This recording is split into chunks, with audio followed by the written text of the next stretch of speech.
Is it possible to overcome great pain or to triumph over suffering? The story of Job will show you how pain can serve as a lesson and be transformed into strength.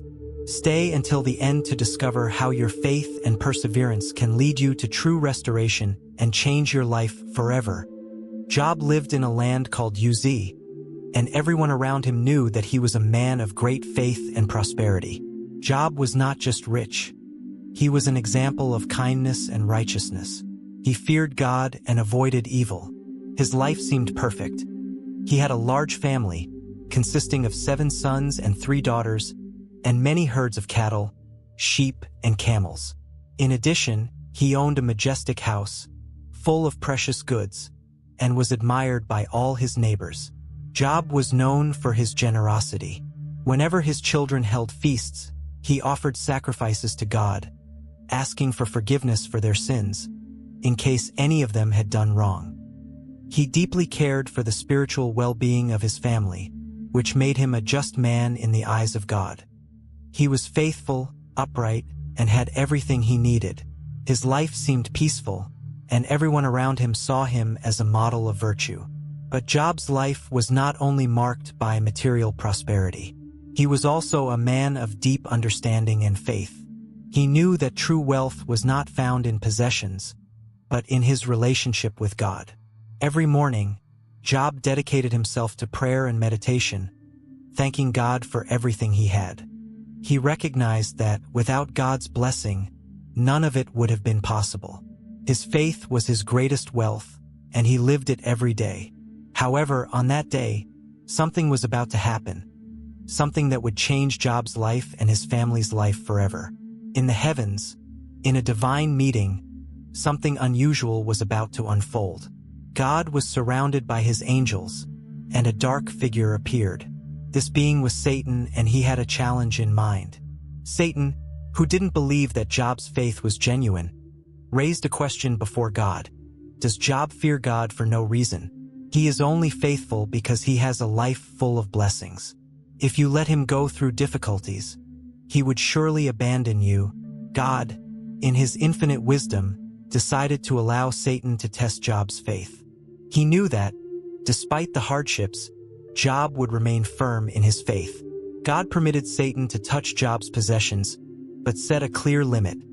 He could not touch Job's life. The big question that arises here is, how can someone maintain their faith when everything around them seems to be falling apart? The story of Job begins with a powerful lesson. True faith does not depend on external circumstances, but on what we have in our hearts. Job had something more than material wealth. He possessed an unshakable trust in God, something that money could not buy and difficulties could not take away.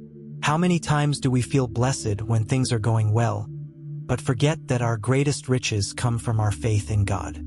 True prosperity lies in our relationship with God, not in material possessions. We should not let circumstances dictate our faith, but like Job, we should always seek God's will, whether in good times or bad.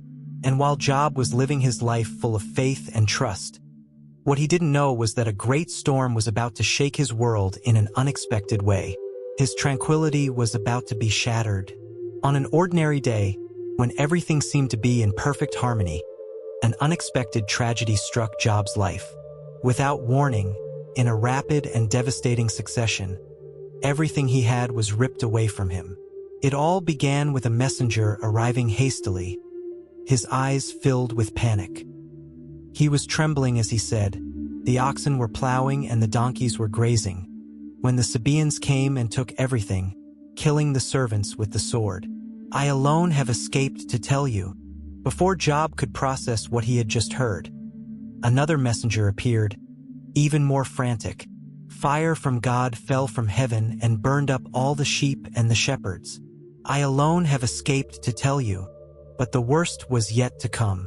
As the second messenger was speaking, another ran up to him. The Chaldeans formed 3 raiding parties and attacked the camels. All were taken as prisoners, and the servants were killed. Job barely had time to breathe before another messenger arrived with the most painful news of all. Your sons and daughters were at a feast, at the house of your oldest son. when a great wind came from the desert and struck the house, collapsing it on them. "They are all dead." Job stood in absolute silence. He could not process everything he had heard. He had lost all his possessions, all his servants, and worst of all, his children. His beloved children, with whom he had shared laughter and prayers. His life, which until then seemed full, was undone in a matter of minutes. What could he do in the face of such loss? How could he react?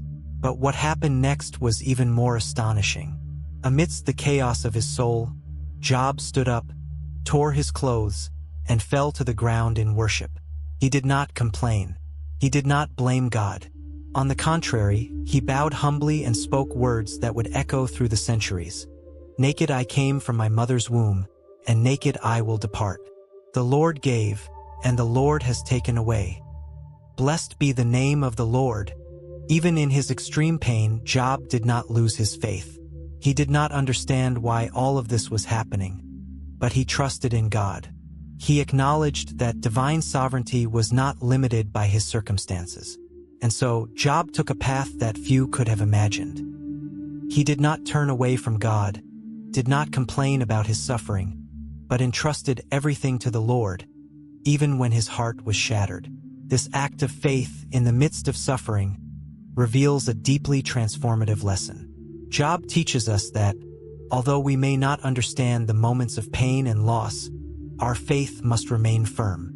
He didn't have easy answers, but he knew that God's answer, even if unknown, would always be the wisest and just. He did not cling to what he had, but clung to who God was. And that made all the difference. When we face loss in our lives, our first reaction is often one of despair or rebellion. However, even in the deepest pain, we can maintain our faith in God. Nothing is eternal, and everything we have comes from God's hands. Even when it seems all is lost, God is in control, and his wisdom transcends our limitations. Instead of losing our faith in difficult times, we should, like Job, surrender our pain to God, knowing that he is greater than any suffering.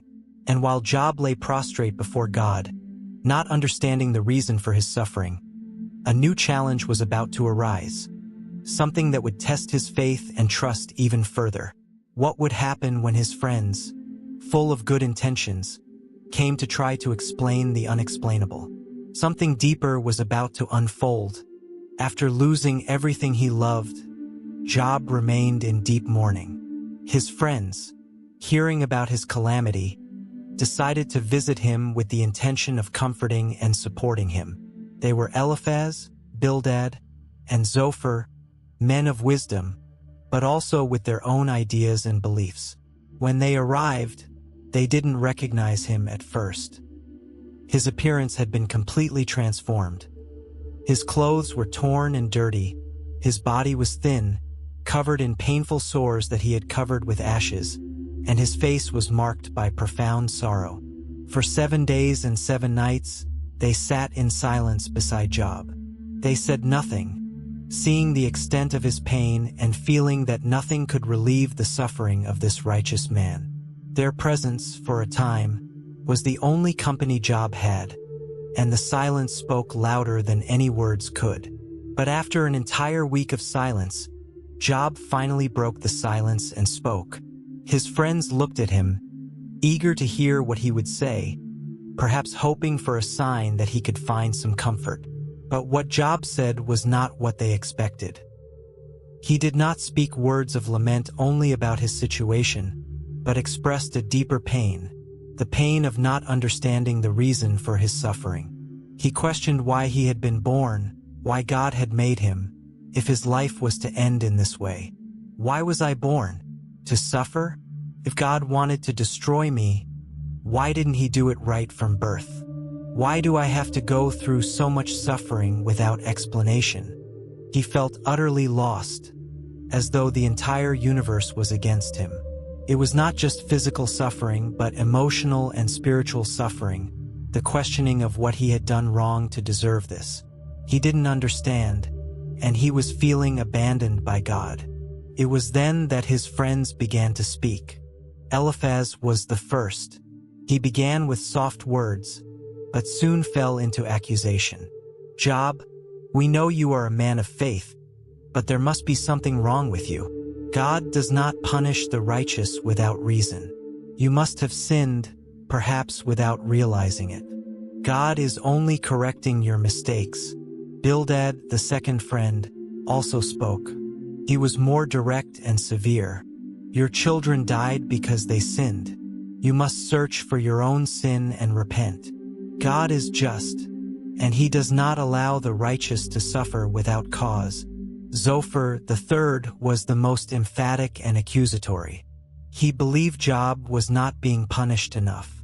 For him, Job should confess his sins immediately, without delay, so that his situation could be resolved.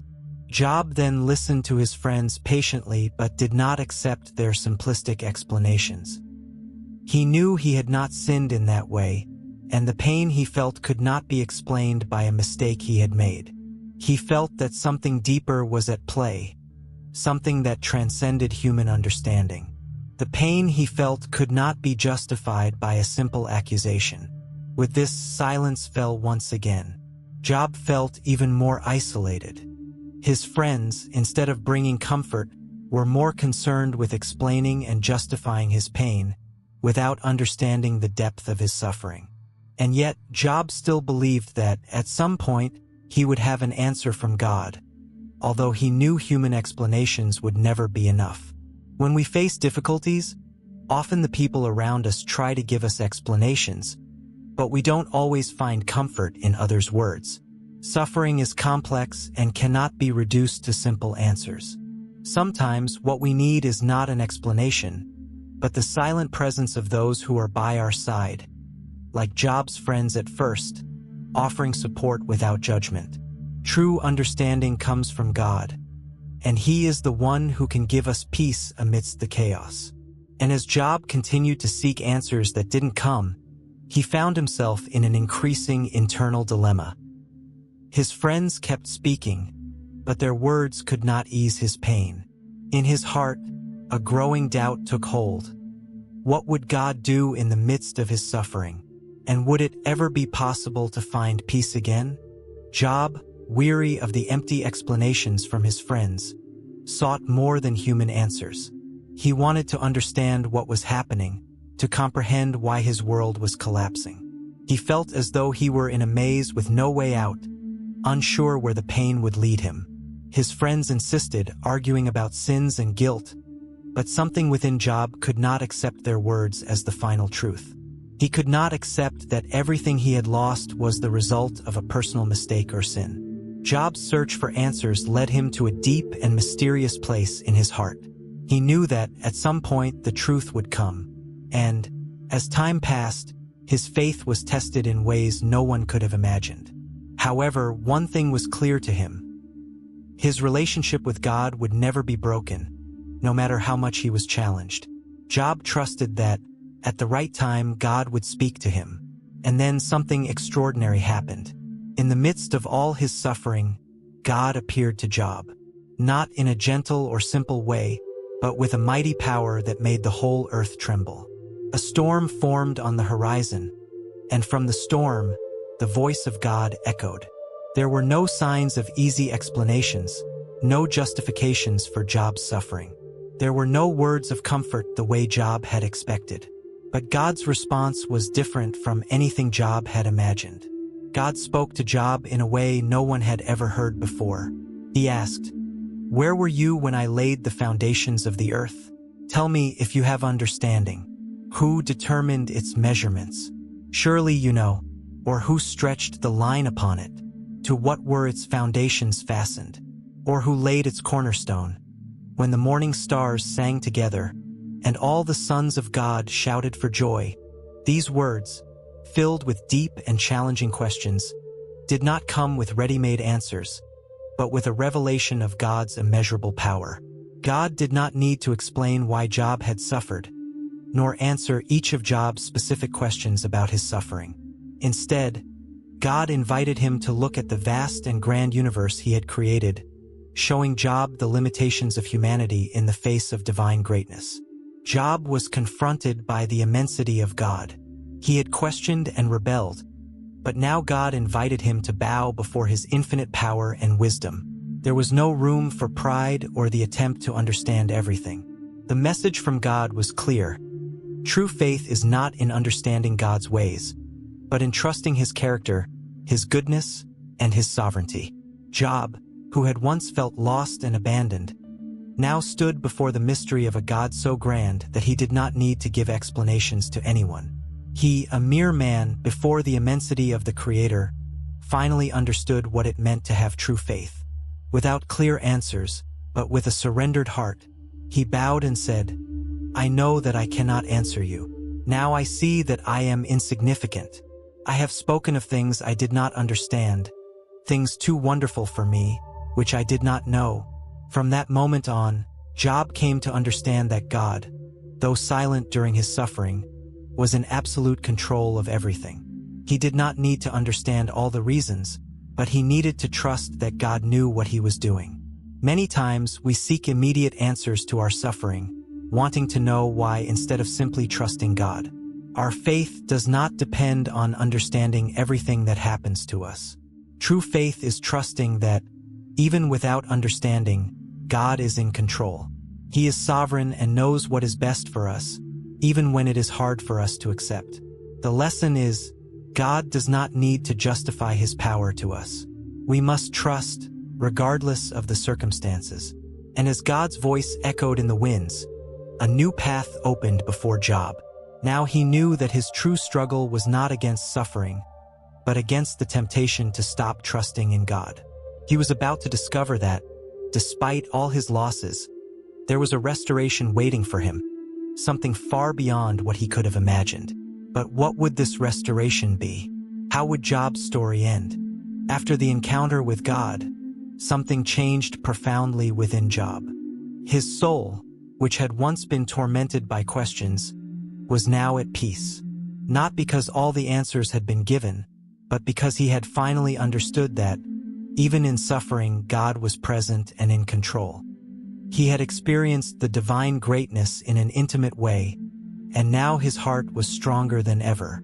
God, seeing Job's humility and faith, began to restore him. God gave Job a second chance, a new beginning. He restored his wealth, his possessions, and his health. The land that had once been marked by suffering now became a place of blessings and abundance. God blessed Job with double what he had before his suffering. He received back all the possessions he had lost, but in a multiplied and more prosperous way. Job was also blessed with a new family. He had more sons and daughters, and they were as beautiful as the first ones. His house, which had once been marked by sadness and loss, was now filled with joy and laughter. He lived for another 140 years and saw his children and grandchildren to the fourth generation. But the greatest blessing of all was not just the material restoration. The true blessing for Job was in his renewed faith. He had experienced a relationship with God that he would never have known without the hardships he went through. His understanding of life, of God, and of faith itself had been transformed. He had been tested in the fire of adversity and came out stronger and purer than ever. God, in his infinite wisdom, had used Job's suffering for something much greater than he could have imagined. Job not only received more than he had lost, but he gained something far more precious, a heart even stronger in faith and trust in God. Now, having gone through everything, Job no longer saw God from afar, as he had before. Now he knew him intimately. He understood that God is sovereign, that his love and wisdom are incomprehensible, yet unshakable. Even though Job's life had been marked by pain, he knew that God would never abandon him. What can we learn from Job's restoration? Sometimes the greatest challenges of life come to shape us, to teach us to trust God fully. Job went through a transformation, not just in his possessions, but in his heart. And when we surrender to God's sovereignty, he restores us in ways we cannot predict. It is not only about receiving material blessings, but about spiritual growth and unwavering trust in his will. God has a plan for each of us, and even when we do not understand, we must trust that He is working for our good. If Job's story touched your heart, if you were inspired by his unwavering faith, don't forget to subscribe to the channel for more stories that will strengthen your walk.